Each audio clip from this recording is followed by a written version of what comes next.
Welcome NFL 2023 Draft Watchers. This is T signing in and thanks for joining myself and my illustrious co-host Davis. Also joining us today is the Gridiron Crew. Welcome Josh, and need we not forget to include our infamous, against the spread, betting pointers and props expert, none other than Sirag. What's going on? Thanks for including us today. Ladies, hope everyone is well. And yes, thanks for letting us join in today. No problem. Anytime boys.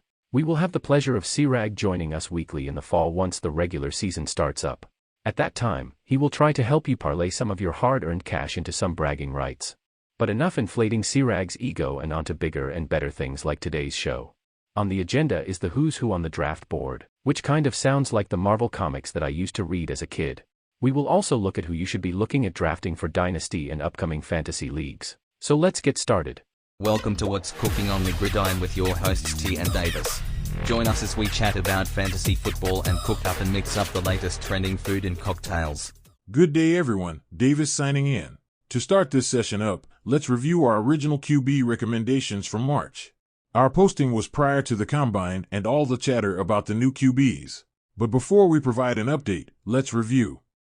I remember T spouting off about who he thought was the best QB selections. I distinctly remember you only wanted 2 QBs. I wrote it down here somewhere. Here it is, I quote. If you need a QB in your Dynasty league, then either draft Bryce Young or CJ Stroud. End of story. There are other good ones that will get drafted, but for Dynasty leagues, unless you have roster room, then I only see Young or Stroud becoming starters in the near future. So, T, do you still stand by that statement? Definitely. Even though I love AR and think Anthony will be the next bigger and better Cam Newton. I still think your best bet for a usable QB, and we are talking about QBs that we can put on the roster and use this year, I am sticking with Young and CJ. For Dynasty leagues, if you have bench room, by all means draft AR and the brown banana eating machine, will leave us. I love that video of him stuffing his face with brown bananas that should only be used to make banana bread. And he is a beast with that arm of his. Did you see the post of his throws to the end zone while still on his knees? Crazy. See, that's the thing. I do kinda like the moxie he has. I gotta say he's a little unhinged for doing the brown banana eating video, but I like that sometimes. I prefer my QBs to be a little more buttoned up, but I do like the little bit of moxie.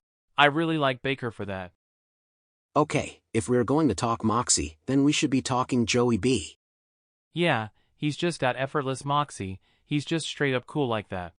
I feel sometimes it is not as natural for Will. I don't know, but I appreciate that moxie attempt. I would love Levis to go to the Titans so he can just suck against the Colts. Well, he definitely has an arm and that is why he will fit into a team like your Colts. I don't want to see Will Levis on the Colts. He's just a crazy doppelganger of Jameis Winston. Like who the fuck wants that? The Titans can take Will Levis. They need a QB and Malik is definitely not the guy. Well, it will definitely matter where he and the other young franchise QBs land. True. So the Panthers and Texans, both who need QBs, will probably draft Young and C first and second. So, when the fight is over for pick 1 and 2, who do we have left? The teams that need QBs are Colts at pick 4, Titans who have pick 11 and Tampa Bay with pick 19. So how do you see this playing out on draft day? I originally stated when the Jets and Raiders needed QBs that I thought they should look for free agents. I liked Garoppolo in Vegas and Carr or Rodgers in New York. Well, I was correct with Garoppolo and apparently Rodgers is heading to the Jets. Carr looks like he will be an okay fit in New Orleans. So with the teams left, the Titans will either have to trade up to beat the Colts or just keep Tannehill for another year. If they don't make a move, then I assume the Cardinals will draft outside linebacker, Will Anderson, and the Colts get the pick of AR or Will Levis. I think the Colts have to trade up or risk getting jumped and then they're stuck with whomever is the 4th quarterback. And maybe they don't care. They have nobody on the roster though, so I think they were kind of banking on this draft. Arizona is the pick before and I just think the Cardinals are crazy not to trade back knowing that somebody's going to want a QB in second. I feel like they can stay in the top 10 and get another second round pick out of it or something. So hopefully Colts move up and get the QB that they want. I originally liked Will Levis over AR in Indy. The Colts needs a young franchise QB and have to stop replaying the strategy of another retread QB. Why do I say I originally liked Will over AR with the Colts? I mean, I still do, but only because the head coach, Shane Steichen, and OC Jim Bob Cooter have a tendency to favor pocket passing QBs, or at least that is what I have read. But kiddies, don't believe everything you read nowadays. On Monday, I watched the interview of the Colts' new head coach Shane Steichen on the Pat McAfee show. He seems like a knowledgeable and passionate good guy, and he is a golfer, so hopefully in the off-season I can talk him into a round. Apparently, he likes fly fishing too. So, with you being from the backwoods of a small town in Manitoba, you two will probably hit it off and you can teach him a thing or two about real fly fishing. I am not sure about that. I missed those key lessons from my dad, who was a big fly angler. I was too busy cow tipping, but let us not digress. If I had to vote on who would be the Super Bowl champs this upcoming year based strictly on my impression of Coach Shane, then the Colts would be my team, and I think Pat would agree. Now realistically, Shane has some work to do with the new franchise QB position, who we all assume will be drafted in a few days. But I love his theory that you build your team off the QB and players that you have to work with rather than the system that has been in place previously. And hopefully we'll be implementing the QB sneak that pissed off so many teams that they tried to get the play banned. Definitely. So with that strategy in mind, do you go with someone who's a pocket QB like Will and start to rock and roll with big throws from the pocket? Or, and a big or here, do you draft Anthony Richardson and then base the offensive strategy around his style of play or his skill set rather than molding him into more of a pocket QB? Shane worked with Eagles QB Jalen Hurts, which could be the style of player that AR could emulate. I have him ranked as my fantasy QB1 by a rookie this year. I don't think he will be drafted first overall, but by time the season is finished, I think he will be the overall QB1 for the rookie class, which would be a steal for someone at a later pick. But only if he gets drafted by teams that are going to play him. He has to start. And if he does, then he will be the #1 fantasy rookie quarterback for any Dynasty league. And a coach like Shane goes a long way for a quarterback like AR. It makes just too much sense for Richardson to not go to the Colts. Coach Shane handled a project like Jalen Hurts and made him the highest paid quarterback in the league. So essentially, the same thing with coaching AR, who is just a faster version of Hurts. I was under the same impression that both Coach Steichen and Cooter were pocket passing QBs, so Will Levis would be the obvious pick over Anthony Richardson. And then there is the issue with his scouting report. AR needs development for the first year. I could see him possibly being drafted by Seattle. They are in the position with pick 5, and I can definitely see Anthony develop under the tutelage of Geno Smith. I think sometimes these idiot talking heads online overanalyze everything. Like all these coaches have this system and this quarterback will never work. They don't take into consideration that coaches like Coach Shane are unbelievable coaches, and if they see someone with AR's skill set, they're gonna jump at every opportunity for him. But he is a definite project for sure. A project that is going to be fabulous. But I agree that he needs good coaching like Coach Shane from the Colts. I am not sure where Anthony Richardson ends up being drafted, but someone needs to grab him for his potential. Okay. It's going to be tough to pass on AR, but who's going to be drafted first? Is Bryce going to go first? Is CJ going to get passed up to the Colts? Bryce being drafted by the Panthers is a done deal, and if Houston passes on CJ, then that is fine.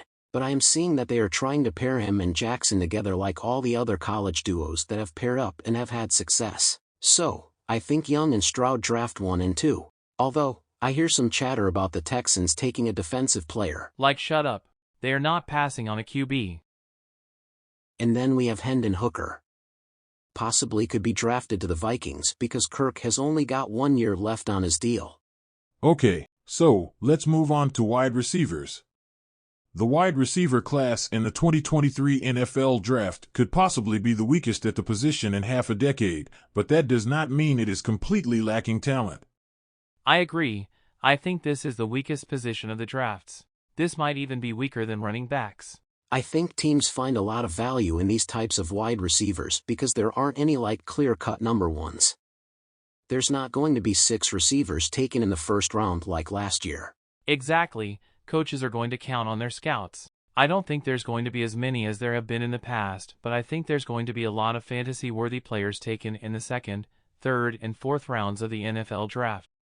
And it may only seem like a weak position this year because we have been spoiled in the last 3 years. Almost a third of the 2022 top 30 wide receivers have been drafted in the last 3 years. So let us discuss some first-rounders that we like. Jackson Smith-Njigba should be able to post 120-plus targets if he remains healthy. In 2022 he was injury-riddled, but in 2021 he showed how he could be a WR1 as a rookie. His ability is that he will get the targets with or without another receiver, whereas I think the remaining WRs need teams where they lack target competition. And even with JSN, as good as he is, there is no one in this draft that is a Justin Jefferson or Jamar Chase. I heard Joel Klatt report that both Garrett Wilson and Chris Olave have told him that Jackson Smith-Njigba is the best player. He is the one that I like the most. I think he is the one everybody likes the most. He'll be a perennial 90 yards, 100 catch guy because he can run nasty. Besides JSN, who else? I based my receiver rankings on the consensus of what teams these guys might end up being drafted to. Like Quentin Johnston.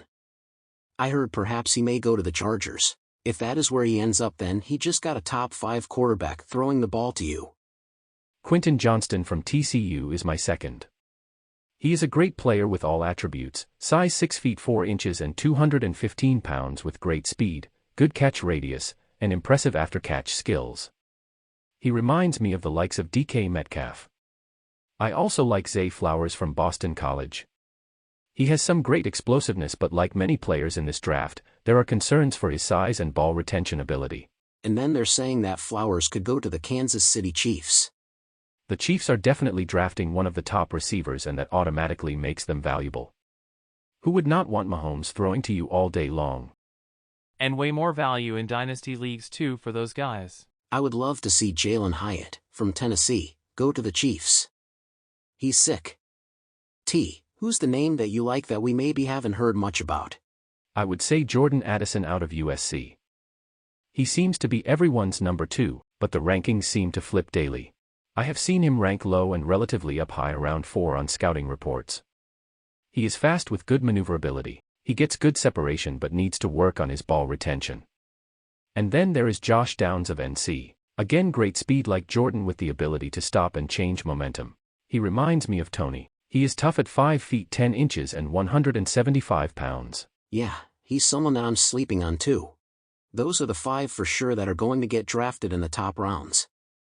Okay, so we are now at the tight end position. Where do we start? Let's just say that tight ends in the draft take forever to develop. Although some may have an immediate impact, I do not see them being relevant enough to draft over our existing mediocre core of tight end options from ranks 10 plus. We might not see their potential right away, but this class of 2023 will have some of the top-ranked tight ends down the line in 2024, 2025, and beyond. I am just not willing to or desperate enough to draft them and hold them on my roster in Dynasty until then. But if you must, I would look towards Dalton Kincaid.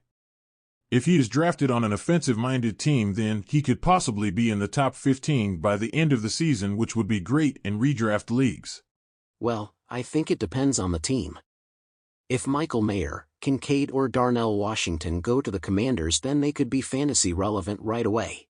The one thing I find with tight ends, especially in Dynasty, is that you may get a couple of good years out of them. Not many of them stick around as high production because it's just such a brutal position. And that's something that factors in when I look at tight end drafts. That is why I like Mayer the most, because you will get the most long-term production out of him. He is a horse. A horse like Mark Andrews. He's definitely the best all-around tight end. Kincaid will be the guy for the first year, but Mayer is the better player because he blocks. They need to be able to do so much more than just catch. Tough to be a star in your first year. Exactly, look at Kyle Pitts. Everyone thought he was going to be top. I think that in some years. I mean, he's pretty good. Is he? Didn't he have 1,000 yards last year? Last year? There's no way. Well, maybe not 1,000, but somewhere up there. I would be shocked if it was 700. I can think of one game he went over 100. Anyway, that's just it. Tight ends are hard to value. I'm sure this goes without saying. When we see which teams these guys actually end up with, will make the difference. Last up is running backs. Draft Bijan Robinson, especially if he lands with a team like Philly or the Bengals. If Bengals get to draft someone like Bijan Robinson, then it is thank you very much, Mixon. See you later. Carry on somewhere else. Yeah, so we are all pretty aligned that Robinson is the runaway number 1. He is my priority pick in Dynasty and redraft leagues. If he is drafted by Philly at pick 10, He will be the highest picked RB since Saquon Barkley in 2018 when he was drafted by New York Giants pick 2. Well, there was a run the years before. Leonard Fournette at pick 4 and Christian McCaffrey at pick 8. Zeke was the year previous at 4 and Gurley at 10 in 2015. Pretty much the 4 years in a row there was running backs going in like the top 10 of round 1. Bijan has speed, vision, skillful hands, and can break tackles. 1,580 rushing yards, 18 rushing TDs, 6.1 yards average, 19 receptions for 314 yards and 2 TDs. He physically visited only 2 teams, Philly and Tampa Bay at pick 19. If the Eagles do not take him after they let Sanders go, I would be surprised. Yeah, why wouldn't they? He would be a top running back. He will not be just the number 1 rookie, he will be a top 5 pick RB in fantasy. They are not going to let Penny, Gainwell, and Scott, who are tier 5 or 6 RBs at best, be their only RBs. His only downfall for initial impact would be pairing up with a team like Dallas where he plays beside Pollard. The only team that I heard that might draft him, that would be pretty unfortunate, is the Lions? What the fuck do they need him for? If he goes to there, then that's fucking stupid. But if he goes with Philly, that would be a nasty backfield. The other RB that has some potential is Jahmyr Gibbs from Alabama. He has great hands and with the right team he could put up some decent PPR numbers. Agreed. I think you can't overlook the track record of Alabama running backs as well. Gibbs is an Alvin Kamara. Great in the tackles. He can break runs, catches, and racks up points quickly, like 90-yard touchdowns. I also like Zach Charbonnet from UCLA. I think he might not be one of those top 3, but I just think his skill set is perfect for the pros. He is good in all phases, and he is an absolute tank. You love tanks. Absolutely. I think he's like an A.J. Dillon kind of guy who's not as solid but has a little more speed. I would rank him higher depending on where he goes. I think him and Devin Achane from Texas A&M could both be RB2 right away if they go to the right situation. Right. And a lot of teams are looking for those dual-punch RBs rather than just having their star running back with a backup. 2 studs, one that runs the ball and the other with some hands. Who else? There are always some random rookie every year that just goes off for 1,000+ yards and 9 touchdowns, and I really hope it's Tank Bigsby. He's from Auburn. There was a lot of talk about him. I saw him ranked 5 at one point in time, and then the next time I looked at the rankings, he wasn't even in the top 10. Where the hell did he go? He's not even listed there. I have a question mark by what happened to him. Did he get injured in the freaking combine and I missed it? He is probably slow as fuck. So I think we agree there is about the top 4 RBs to look at for drafting. Thanks for having Josh and I in the chat today. It was fun. Let's do this shit again sometime soon. Just remember that on draft day, crazy things happen. Everything that you have heard on social media tends to be smoke and mirrors from teams to hide draft intentions. We will review where everyone lands and what that impact will be for their fantasy and dynasty hopes. Now this section is not relevant to fantasy football, but I would be amiss if I didn't include players from Canada that will be drafted. Let's take a quick look at the Canadians' prospects. First up is Chase Brown. Chase is from London, Ontario. He is a running back at Illinois. His prospect grade is 6.12, which equates to a good backup with the potential to develop into starter. His draft projection is rounds 4 to 5. Next up is Chase's twin brother Sidney Brown. I find it crazy that 2 brothers will be in the same draft year. Sidney is a safety from Illinois. His prospect grade is 6.14, which equates to a good backup with the potential to develop into starter. His draft projection is rounds 2 to 3. There has been chatter about Sidney possibly being drafted by the LA Rams.